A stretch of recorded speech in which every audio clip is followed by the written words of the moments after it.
Pai Senhor a todos, sou o Diácono Jean. Vamos estar dando sequência no nosso estudo bíblico do livro do profeta Neemias. Hoje vamos estar tratando sobre o capítulo de número 3. Na aula passada nós concluímos o capítulo de número 2, né? Foi do verso 11 aos versos 20. E agora nós vamos fazer uma breve leitura no capítulo 3. Na verdade eu vou estar lendo ele inteiro. São 32 versículos. Eu vou estar fazendo ele de uma forma geral para melhorar a nossa compreensão desse texto. Amém? Pegue suas Bíblias, peguem caderno para anotação. Enfim, se preparem para nós podermos iniciarmos a nossa aula. Amém? A palavra do Senhor diz assim, Neemias capítulo 3. A reconstrução das muralhas. As muralhas da cidade foram reconstruídas da seguinte maneira. Eliasabe, o grande sacerdote, e os seus colegas sacerdotes reconstruíram o portão das ovelhas. Depois os inauguraram e puseram os portões nos lugares. Eles reconstruíram as muralhas até a torre dos 100 e a torre de Ananel. Os homens de Jericó construíram o trecho seguinte. Zacur, filho de Inri, construiu o trecho seguinte. O grupo de famílias de Racená construiu o portão dos peixes. Eles puseram as vigas e os portões nos seus lugares e colocaram os trincos e as trancas. As 3 partes seguintes foram construídas por estes homens.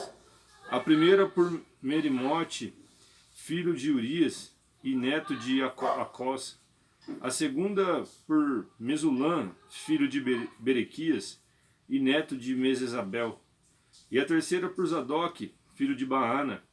Os homens da cidade de Tecoa construíram o trecho seguinte, mas os homens importantes da cidade não quiseram fazer o trabalho braçal que os mestres de obra mandaram.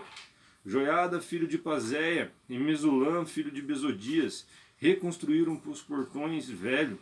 Eles puseram as vigas e os portões nos seus lugares, e colocaram os trincos e as trancas.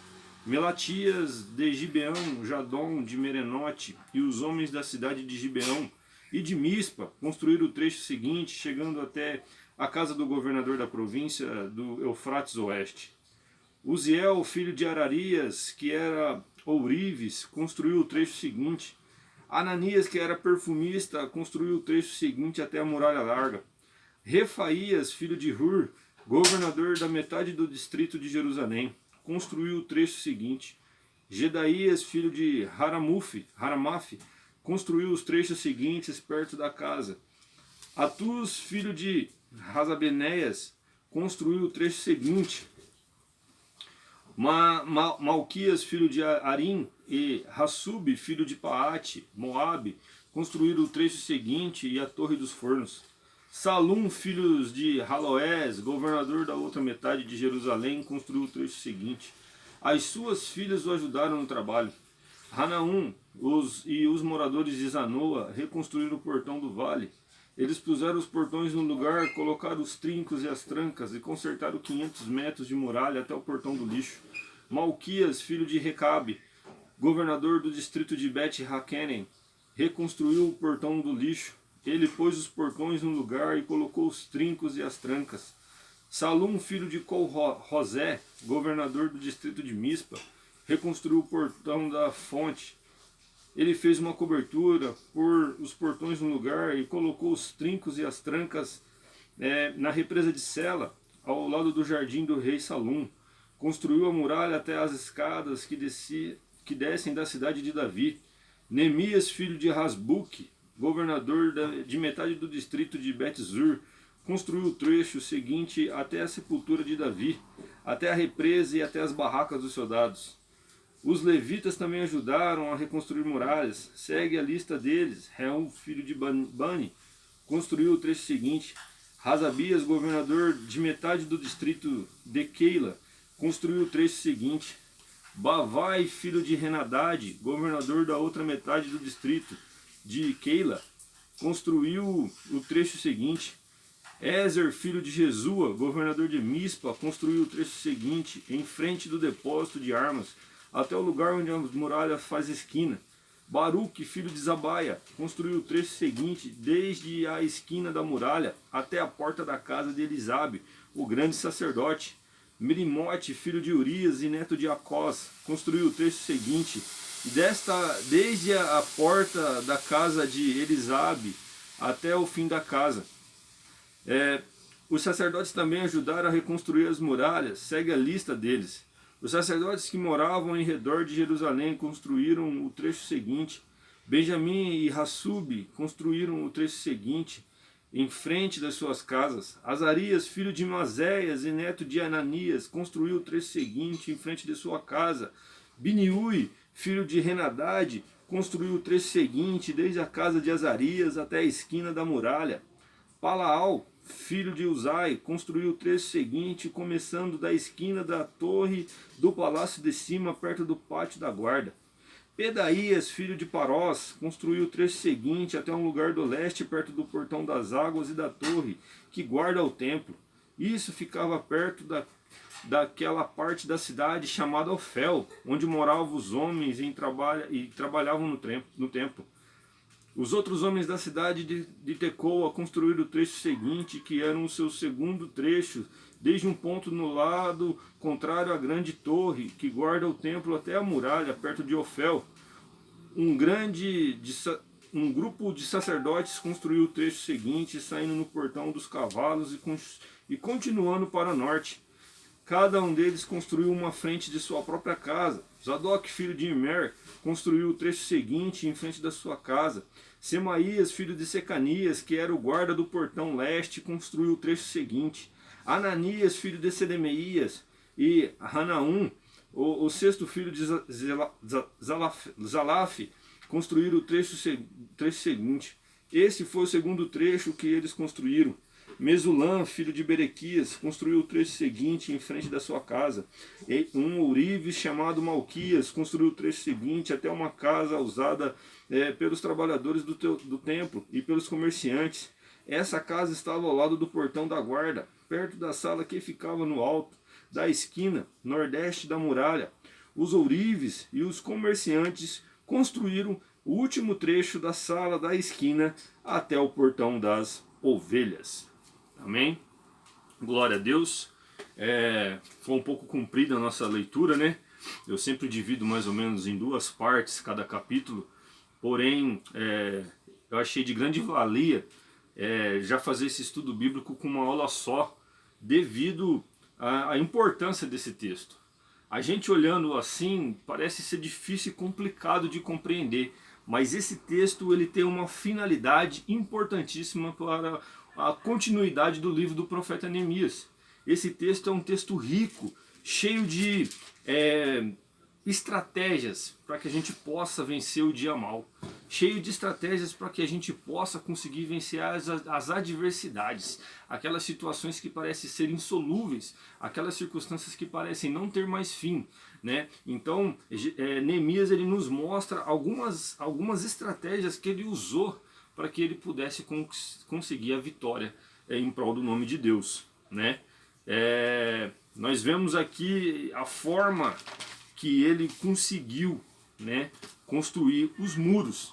Esse texto, sem sombra de dúvida, ele contém princípios magníficos para que a gente possa fazer uma liderança vitoriosa, né? Vale lembrar que nós somos líderes dentro das nossas casas. Muitos conseguem ser líderes dentro das suas denominações, dentro da igreja, né? Então a gente sempre tem que estar buscando conhecimento para que a gente possa estar com artifícios para nós podermos resolvermos os problemas difíceis que vão aparecer em nossas frentes, né? Esse texto ele nos mostra Neemias vindo da cidade de Suzã, né? Quando ele descobre que seu povo estava sofrendo. Já havia aproximadamente 140 anos, 142 anos mais ou menos, que o povo estava sofrendo, né? Com as injustiças, os muros destruídos, as portas queimadas, o povo estava sem proteção, o povo estava sendo injustiçado, o povo estava sofrendo, né? Nesse período, o povo que continuou na Babilônia, muitos deles já haviam morrido, e do grupo que veio, da Babilônia para a cidade, que havia voltado após o cativeiro, muitos deles também já haviam morrido. Muitos já era praticamente uma nova geração. Já havia mais de 100 anos que isso havia acontecido, então era uma nova geração que havia já proposta ali naquele ambiente. E o povo continuava sofrendo em meio aos escombros.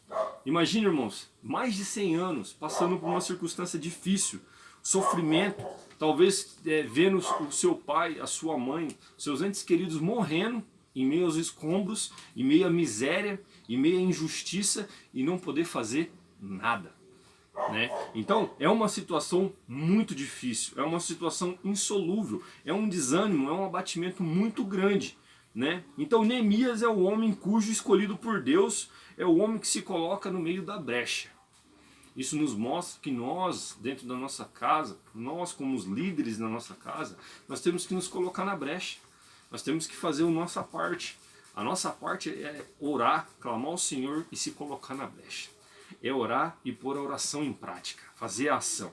Você pede e você age. Né? Então, são 9 portas em Jerusalém. Né? Para poder ser reconstruído. Era um campo muito grande, havia muito serviço, né? Então eram 9 portas. Mas como obter sucesso em meio a uma situação que parece não ter mais fim? Uma situação que não parece ter solução? Como que a gente pode vencer em meio a essa adversidade? Né? Então é uma situação muito difícil. É uma situação muito desoladora, né? A nação estava sofrendo já há mais de 100 anos. Neemias ele chegou e com 52 dias ele arrumou tudo, né? Aproximadamente havia mais ou menos 38 grupos de trabalhadores para poder ajudar Neemias nessa reconstrução, né? E é isso que eu quero destacar neste dia hoje, tratando sobre esses grupos.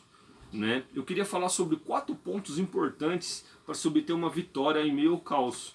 Né? 4 passos para o sucesso de uma coordenação, de uma liderança. Né? Vale ressaltar e vale frisar que uma boa liderança tem que haver um grande planejamento, uma grande coordenação. Né? Senão, caso contrário, nós não vamos conseguir vencer as adversidades que nós vamos estar passando. Né? Então, Neemias ele era um homem de muita visão. Né? Um líder ele tem que ter essa visão. Um cristão ele tem que ter essa visão. Vale ressaltar que quando se fala sobre liderança, não é só para pessoas que querem liderar ou que têm chamado de liderança, mas para nós como cristãos. Nós temos que ter uma boa coordenação, nós temos que ter uma boa visão das circunstâncias que nós vamos passar em meio ao caos. Nós temos que ter um bom planejamento. Vale ressaltar que Neemias, quando ele chega na cidade, ele fica durante 3 dias em silêncio. Né? 3 dias em silêncio, sem falar nada, sem explicar nada, porque ele estava ali, o povo curioso querendo saber. E a Bíblia vai nos relatar que durante as madrugadas, Neemias ele sai à noite para poder analisar o perímetro. Ou seja, Neemias foi um homem qual ele chegou na situação, observou o ambiente, né? Ele esperou o tempo certo para ele poder agir. Isso é coordenação, disciplina, temperança, né? Paciência. São atributos que nós como cristãos nós devemos ter. São recursos que nós como igreja devemos usar, devemos fazer. Neemias ele consegue fazer isso de uma forma poderosa. Neemias ele consegue enxergar e resolver problemas que as pessoas não conseguiam resolver naquela época. Olha para você ver, o povo estava abatido e todo mundo estava desanimado. Um homem chegou, uma pessoa com uma visão, com um planejamento. Ele chegou e mostrou o que deveria ser feito. E ele levantou o astral daquelas pessoas. Aquelas pessoas que estavam com um sentimento de tristeza e de derrota, agora elas já não estavam mais derrotadas, mas elas estavam com aquele fôlego de esperança. É dessa forma que nós devemos manter, nós como cristãos, esse fôlego de esperança. A circunstância está difícil, mas você tem esperança, porque você tem fé e você crê no Senhor, aquele que te livra de todas as aflições. Então Neemias ele levanta, ele encoraja essas pessoas, né? Neemias ele olha para o problema que as pessoas não conseguiam resolver e ele consegue trazer a transformação, ele consegue trazer uma solução para aquela nação, para aquele momento de dificuldade, né? Então, a gente leu o capítulo 3, 32 versículos, né? O que significa tudo aquilo ali? Nomes difíceis, as frases muito fortes, né?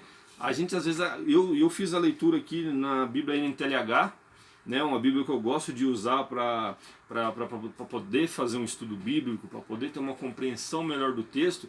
E se vocês perceberem, vocês vê o nível de dificuldade que nós temos de poder compreender, né?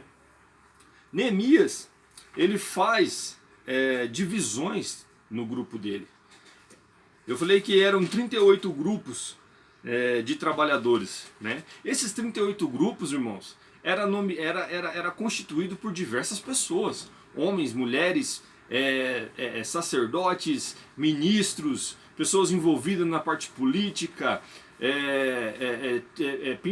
pessoas que mexiam com tinturas, enfim, eram inúmeras pessoas que eram envolvidas nesse motim, né? Eram diversas pessoas que estavam constituídas nesses grupos para poder levantar os muros, para poder levantar as portas de novo, os portões, né? Então, uma coisa interessante nisso tudo, o ambiente era ríspido, era um ambiente de guerra, era um ambiente de dificuldade, era um clima pesado quando se começou a reconstrução. Isso nos mostra que nada é fácil. Muitas das vezes nós passamos por situações difíceis e nós queremos que Deus, no estralar de dedo, resolva o nosso problema. Não é assim. Neemias nos mostra que em meio à adversidade e à dificuldade, ele consegue levantar os muros e arrumar os portões. Ou seja, é num ambiente de guerra que a paz é restabelecida. É num ambiente de guerra que as coisas voltam ao seu devido lugar. Então, nós não devemos nos paralisar achando que Deus ele tem que fazer alguma coisa. Nós temos que orar e agir. Neemias orou, saiu lá da cidadela de Suzã, veio, agiu, pôs em prática aquilo que ele havia conversado com Deus, né? Então as coisas operou, as coisas aconteceram, né? Então era um ambiente de guerra. O que acontecia? Neemias dividiu os trabalhadores. Muitos lugares, os primeiros versículos que nós lemos, aproximadamente, deixa eu dar uma olhada aqui, aproximadamente até o versículo 1 ao versículo 16, está tratando aqui sobre os trabalhadores que eles iam trabalhar em lugares que não era habitado pelas pessoas. Ou seja, eram lugares distantes, as partes dos muros eram distantes, então esses trabalhadores eles saíam e trabalhavam lá. Né? Os trabalhadores que moravam longe, eles trabalhavam nesses lugares mais isolados, né? E é interessante porque quando começa o verso 22, começa a tratar, Neemias começa a colocar os trabalhadores que moravam perto das construções. Esses trabalhadores que moravam de frente com os muros e com os portões, Neemias colocou eles para trabalhar ali. Por quê? Porque o ambiente era de guerra. Olha a visão de Neemias, o ambiente era de guerra, um ambiente ríspido. O que ele fez? Ele colocou os moradores que moravam próximo para trabalharem próximo das suas casas, para não ficarem preocupados. Isso ele economizou tempo, economizou comida, economizou dor de cabeça. Os trabalhadores podiam trabalhar de uma forma tranquila, em paz, porque eles estavam na frente de casa. Eles estavam vendo tudo o que estava acontecendo. Aqueles outros trabalhadores que moravam em outros lugares, que não tinham, para não se preocuparem tanto, Neemias jogou do outro lado, os lugares que não eram habitados por pessoas. Então, eles trabalhavam tranquilamente. Então, olha para você ver como ele planeja todo o projeto e as coisas fluem de uma coisa naturalmente. Sabe por quê? Todos esses trabalhadores, eles trabalhavam em uma função só, para um objetivo só, a reconstrução dos muros e dos portões. Isso representa para nós como igreja e como família que nós devemos trabalhar unidos. A união ela faz a força, então nós temos que trabalhar em conjunto, em corpo de Cristo. O corpo de Cristo ele trabalha de uma função só, é de uma vez só. né? A palavra do Senhor vai dizer que essa área é grande, mas poucos são ceifeiros. Ou seja, campo tem para todo mundo, mas muitas pessoas não querem essa responsabilidade. Neemias, ele monta um grupo de trabalhadores com responsabilidade. Olha só como ele consegue montar as pessoas com responsabilidade, né? No verso 5, aparecem pessoas que não querem ajudar. No capítulo 3, Neemias ele já descarta. Se vocês não são obrigados a ajudar. Já que vocês não são, vocês podem se retirar. Então Neemias ele se compromete com um grupo. Da mesma forma, a igreja tem que ter comprometimento um com os outros. Da mesma forma, a igreja tem que ter comprometimento com seus irmãos. Da mesma forma, nós como família temos que ter comprometimento uns com os outros dentro de casa. Então é uma união. A união, ela faz a força. E Neemias, ele aproveitou sobre isso. Ele soube usar isso. Esses artifícios de Neemias, de coordenação, de princípio, de visão, ele vale para dentro do seu lar, ele vale para dentro da igreja, ele vale para o seu trabalho. Ou seja, é um livro edificante, porque ele opera em todos os campos da sua vida. Você pode usar o livro de Neemias para aplicar na sua vida inteira, que você vai conseguir recursos, que você vai conseguir chegar rumo a uma vitória. Então, irmãos, é dessa forma que nós vemos a forma que Neemias consegue trabalhar e consegue resultados. Por quê? Porque era o número de trabalhadores, cada um deixou as suas diferenças de lado, os seus pensamentos de lado, se juntaram com o quê? Com o propósito de levantar a cidade.